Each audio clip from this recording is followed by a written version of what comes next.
খুব যে একটা বেশি দিনের কথা তা নয়, বছর ৩০ আগেকার কথা। হুগলি জেলার নিত্যানন্দপুর নামে এক গ্রামে গেছি আমার এক বন্ধুর বিয়ের মেয়ে দেখতে। সময়টা বসন্তকাল, তাই আবহাওয়া বেশ মনোরম। চুঁচুড়ো থেকে বাসে ত্রিবেণী, কালীতলা হয়ে কালনার পথে নিত্যানন্দপুর। কুন্তী নদীর সাঁকো ভেঙে সবে বাস চলার উপযোগী একটা সেতু হয়েছে, আর কেশরাম রেওয়ানকে কেন্দ্র করে হয়েছে নতুন একটি রেল স্টেশন, কুন্তিঘাট। তা যাই হোক, মেয়ে তো দেখতে এলাম। মেয়ে দেখতে এসে এক দারুণ অভিজ্ঞতা হলো, আর সেই অভিজ্ঞতা না হলে আজকের এই গল্প লেখাই হতো না। যে বাড়িতে আমরা মেয়ে দেখতে গিয়েছিলাম সেই বাড়ির মালিকের নাম আমি এতদিনে ভুলে গেছি, তবে মস্ত দালান কোঠা তাদের, মস্ত বড় লোক, প্রচুর জমি জমা আছে। বড় লোকের একমাত্র মেয়ে, সুশ্রী, সুন্দরী, রূপবতী, গুণবতী। বিয়ের সময় মেয়েদের জন্য যা যা বলা হয়, এই মেয়ের ব্যাপারেও সেই সব শুনে গিয়েছিলাম। তবে যে কোনো কারণেই হোক ফটো পাঠায়নি তারা। আমরাও তাই মেয়ের রূপের বর্ণনা শুনেই মেয়ে দেখতে গিয়েছিলাম। তাড়াতাড়ি পৌঁছেছিলাম আমরা। এই বিয়ের ব্যাপারে যিনি ঘটকালি করেছিলেন সেই বীরু চক্রবর্তী আমাদের খুব আদর যত্ন করে ঘরের ভেতর নিয়ে গিয়ে বসালেন। মেয়ের বাবা, কাকা, জ্যাঠামশাইরা এলেন, বললেন, তোমরা অনেক দূর থেকে এসেছো, খাও দাও, আজকের দিনটা থাকো বাবা। আজ শনিবার, মেয়ে দেখাবো না, কাল সকালে দিনের আলোয় মেয়ে দেখবে তোমরা। আমি বললাম, কিন্তু এমন কথা তো ছিল না, আপনাদের সঙ্গে আমাদের কোনো রকম কুটুম্বিতাই হলো না, সেখানে কি করে আমরা রাত্রি বাস করি বলুন। জ্যাঠামশাই বললেন, নাই বা হলো, মানুষ কি মানুষের বাড়িতে আসে না? হ্যাঁ, আজ শনিবার, ঘরবার, তাই বলছিলাম আমরা গ্রামের মানুষ, মেয়ে আমাদের ঘরের লক্ষ্মী, তাকে কি করে। বন্ধুর হয়ে আমিই বললাম, না না ঠিক আছে, কাল সকালেই মেয়ে দেখবো আমরা। এখন মেয়ে দেখে বাড়ি ফিরতেও রাত হয়ে যাবে অনেক, আপাতত আমাদের একটা ঘরের ব্যবস্থা করে দিন তাহলে। মেয়ের বাবা বললেন, সে আমরা সব রকম ব্যবস্থাই করে রেখেছি, এসো তোমরা উপরে এসো। উপরের ঘর থেকে গ্রামের দৃশ্য দেখো, গঙ্গা দেখো, কাছেই গঙ্গা। এই যে কুন্তী নদীর পোল পেরিয়ে এলে তোমরা, ওই নদী লক্ষ্মীবাজারের পাশ দিয়ে গঙ্গায় মিলেছে। আরও একটা নদী আছে এখানে, সেটা মিলেছে কুন্তীতে। এমন মনোরম দৃশ্য আর কোথাও পাবে না। আমরা ওদের আমন্ত্রণে ও আপ্যায়নে উপরের ঘরে এলাম। উপরেই আমাদের মুখ হাত পা ধোয়ার ব্যবস্থা হলো। তারপর এলো ডিশ ভর্তি ভালো খাবার। আমার বন্ধুটির নাম অজয়। বলল, এইসব কি করেছেন, এত খাবার খাবো কি করে? তাছাড়া মেয়ে দেখে আমাদের মতামত জানানোর পরে এইসব আপ্যায়ন হলেই ভালো হতো। এখন ধরুন মেয়ে যদি আমাদের পছন্দ না হয়। জ্যাঠামশাই বললেন, তাতে কি, আমাদের মেয়ে আমাদেরই তো থাকবে। এক প্রবীণ মহিলা, ইনি বোধহয় জেঠিমা, বললেন, যাই হোক, আমরা তো জলযোগ সারলাম। এরপর দু বন্ধুতে ছাদে উঠলাম প্রকৃতির দৃশ্য দেখতে। সঙ্গে ওদের বাড়ির লোকেরাও এলেন। গ্রামের মধ্যস্থলে মস্ত দোতলা বাড়ি। ছাদে উঠে চারিদিকে চোখ মেলতেই প্রকৃতির শ্যামল শোভায় চোখ যেন জুড়িয়ে গেল। কি সুন্দর দৃশ্য চারিদিকে। মনে মনে ভাবলাম, মেয়ে যদি পছন্দ হয় তাহলে বিয়ে হবে। বন্ধু তো শ্বশুর বাড়িতে আসবেই, আমিও মাঝে মধ্যে সঙ্গ নেব ওর। কলকাতার এত কাছে এমন পল্লীর দৃশ্য আর কোথায় পাবো?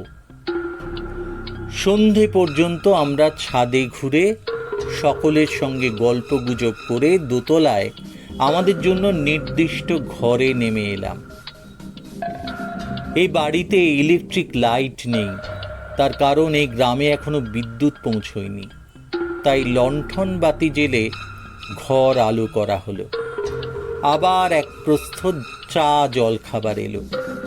আমরা জল খাবার ফিরিয়ে দিয়ে শুধু চাই খেলাম। ঘরের বড় বড় খোলা জানলা দিয়ে বসন্তের মৃদু সমীরণ আমাদের গায়ের ওপর দিয়ে বয়ে যেতে লাগলো। সারা দিনের পথশ্রমের ক্লান্তি দূর করতে বিছানায় দেহ এলিয়ে চোখ বুজে শুয়ে থাকতে থাকতে এক সময় ঘুমিয়ে পড়ল অজয়। আমি আর একা বসে থেকে কি করি? ফুটপাথের সস্তা কয়েকটি বই একপাশে রাখা ছিল, সেগুলো নাড়াচাড়া করতে করতেই ঘরের দেওয়ালের চিত্র দেখতে লাগলাম।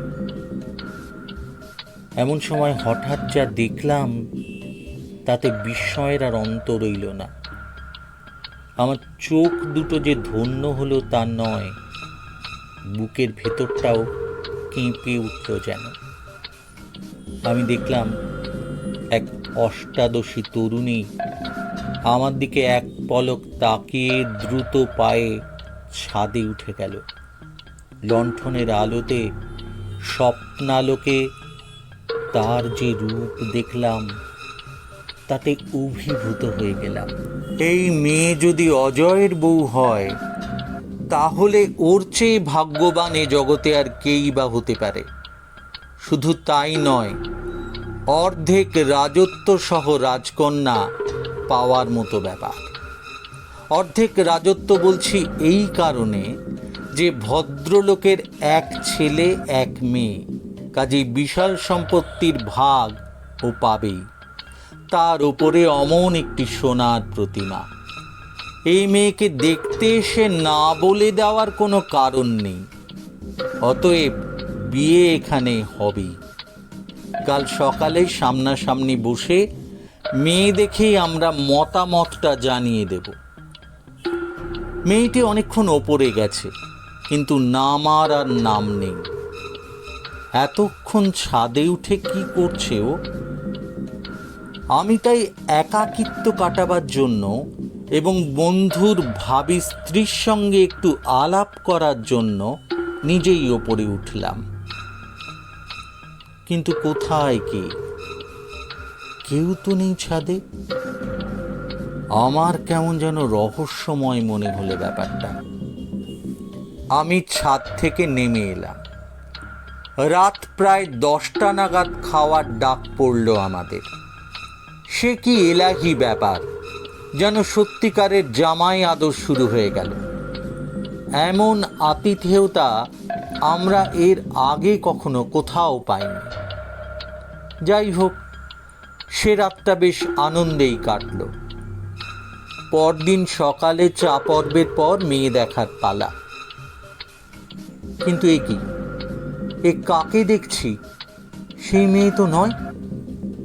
মেয়েটির গায়ের রং ফর্সা, স্বাস্থ্যও ভালো, মুখশ্রীও মন্দ নয়। তবে অপূর্ব সুন্দরী তাকে কোনো মতেই বলা যায় না।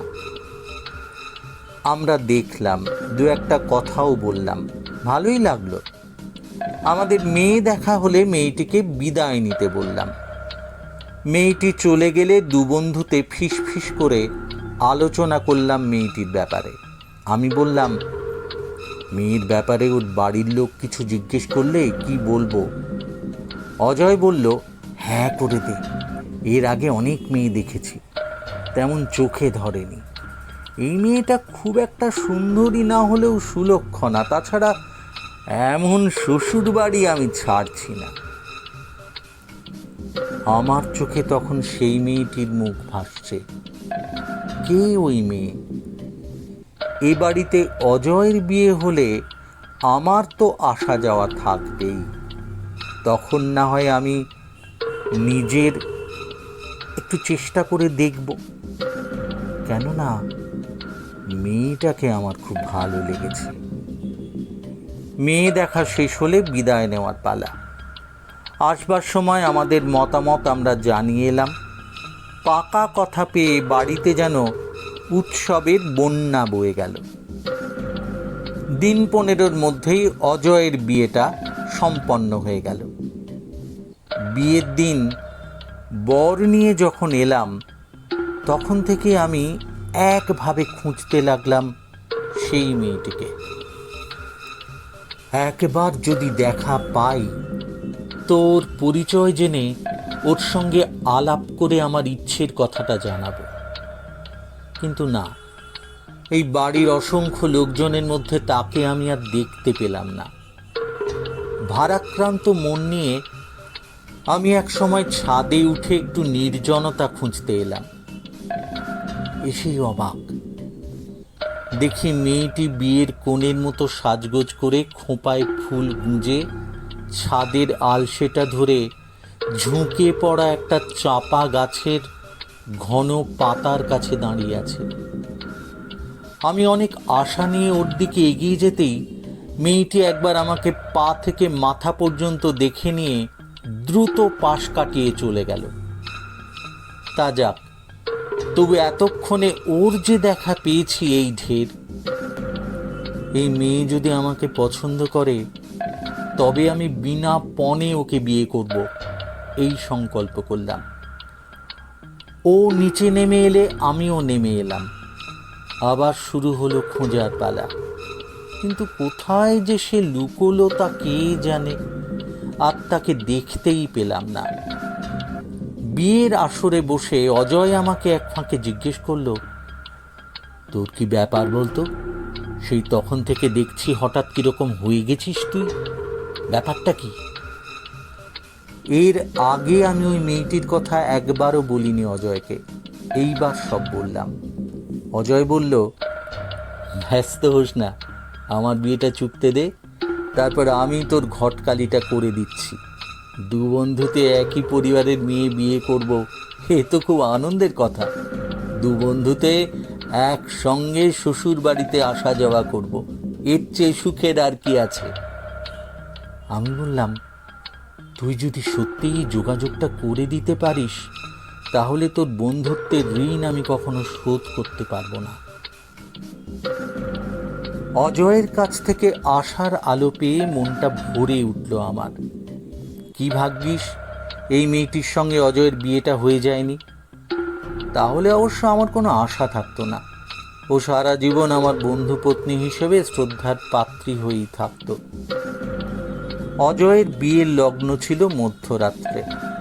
অজস্র হুলুধ্বনি, চিরাচরিত প্রথা, এইসব নিয়ম মেনেই সম্পন্ন হলো বিয়েটা। কিন্তু এই বিয়ের বাসরে সে কই? খাওয়া দাওয়ার পর আমি অন্যান্য বন্ধুদের নজর এড়িয়ে ছাদে গেলাম। ছাদে গিয়ে অবাক কাণ্ড, মেয়েটি সেই আগের মতো ছাদের আলসের ধারে সেই চাঁপা গাছটার দিকে তাকিয়ে দাঁড়িয়ে আছে চুপচাপ। আমি কাছে যেতেই মেয়েটি আমার দিকে এক পলক তাকিয়ে নত বদনে চলে গেল আমার পাশ কাটিয়ে। আমার তখন বেজায় সাহস। আমি নিজে থেকে মেয়েটিকে বললাম, শুনুন। মেয়েটি ভ্রুক্ষেপও করল না, ফিরেও তাকালো না আমার দিকে। সিঁড়ি দিয়ে নিচে নেমে গেল। আমি ওকে অনুসরণ করেও আর দেখতে পেলাম না। তাই তো, গেল কোথায় মেয়েটা? সে রাত অজস্র হই হুল্লোড়ের মধ্যে কাটল, কত গান বাজনা হলো, কিন্তু সেই মেয়ের আর দেখা পাওয়া গেল না। পরদিন সকাল থেকেই সাজো সাজো রব। মেয়ের বাবা মা আমার দুটি হাত ধরে বারবার বলতে লাগলেন, আমাদের বড় আদরের মেয়ে, দেখো বাবা, যেন কষ্ট দিও না। ও কোনো অন্যায় করলে ওর দোষ ত্রুটি ক্ষমা করে দিও। আমি বললাম, এই ব্যাপারে আপনারা নিশ্চিন্ত থাকুন, অজয় সত্যিই ভালো ছেলে, ওর বাবা মায়েরও তুলনা নেই। মেয়ে আপনাদের সুখেই থাকবে। ওর জ্যাঠামশাই জেঠিমা আমাকে ওদের ঘরে নিয়ে গিয়ে বললেন, তোমার বন্ধুর সঙ্গে তুমিও মাঝে মাঝে এসো বাবা, যেন ভুলে যেও না। সময় সুযোগ পেলেই চলে এসো, ওকে একটু দেখো। এই বাড়িতে ওই এখন একমাত্র মেয়ে। এর আগে কেউ ছিল বুঝি এই বাড়িতে? জেঠিমা একটা দীর্ঘশ্বাস ফেলে বললেন, আমার মেয়ে মালতী ছিল। সে এখন কোথায়? তার বিয়ে হয়ে গেছে বুঝি? জ্যাঠামশাই চোখের জল মুছে বললেন, সে নেই। এই নেই কথাটার অর্থ বুঝতে আমার খুব একটা দেরি হলো না। বললাম, কতদিন হলো? এখনো বছর করেনি বাবা, মা আমার। জেঠিমা বললেন, অমন মেয়ে কালে ভদ্রে জন্মায় বাবা। কি রূপ তার! যেমন চোখ মুখের গড়ন, তেমনি গায়ের রং। এই দেখো না, দেওয়ালের গায়ে সে কেমন ছবি হয়ে গেছে। বিয়ের কথাবার্তাও তো সব ঠিক হয়ে গেছিল। হঠাৎ সন্ধেবেলায় চাঁপা ফুল তুলতে গিয়ে সাপ কাটি হয়। এক ছোবলেই শেষ। কিউটের ছোবল বাবা, কিউটের ছোবল। ছবির দিকে তাকিয়ে আমি স্থির। এই তো সেই মেয়ে, যাকে ঘিরে আমি এত স্বপ্ন দেখছি, যে আমাকে একবার করে দেখা দিয়েই মিলিয়ে যাচ্ছে। এই বিজ্ঞানের যুগেও কি সম্ভব? তবে সেই শেষ। অজয়ের শ্বশুর বাড়িতে আমি আর কখনো যাইনি। ভিডিওটি ভালো লাগলে লাইক করবেন, শেয়ার করবেন আর সাবস্ক্রাইব করবেন।